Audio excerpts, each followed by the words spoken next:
ইরানের পররাষ্ট্রমন্ত্রী Abbas Araghchi চীনের পররাষ্ট্রমন্ত্রী ওয়াং ইর সাথে আলোচনায় বলেছেন, সাময়িক নয়, পূর্ণাঙ্গ যুদ্ধবিরতি চায় ইরান। চীনের রাষ্ট্রীয় গণমাধ্যমে প্রকাশিত খবরে এই তথ্য বলা হয়েছে। হরমুজ প্রণালী ইস্যুতে ইরানের অবস্থান ব্যাখ্যা করে আরাকচি বলেছেন, হরমুজ সবার জন্য উন্মুক্ত এবং জাহাজগুলো নিরাপদে যাতায়াত করতে পারবে, কিন্তু বর্তমানে শত্রু দেশগুলোকে সেই বিবেচনায় রাখা হচ্ছে না। চীনের রাষ্ট্রীয় গণমাধ্যমে প্রকাশিত কথোপকথনের বিবরণ থেকে আরও জানা যাচ্ছে, ওয়াং ই বলেছেন, যুদ্ধের চেয়ে আলোচনা করা সবসময় শ্রেয়।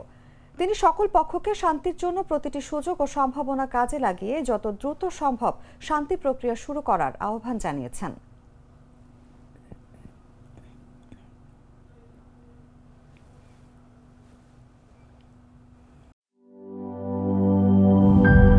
গ্লিটারের টুইন লেমন ও অ্যান্টিব্যাকটেরিয়াল ফর্মুলা বাসনকে চকচকে জীবাণুমুক্ত করে আমাদের দেয় গ্লিটার গ্যারান্টি।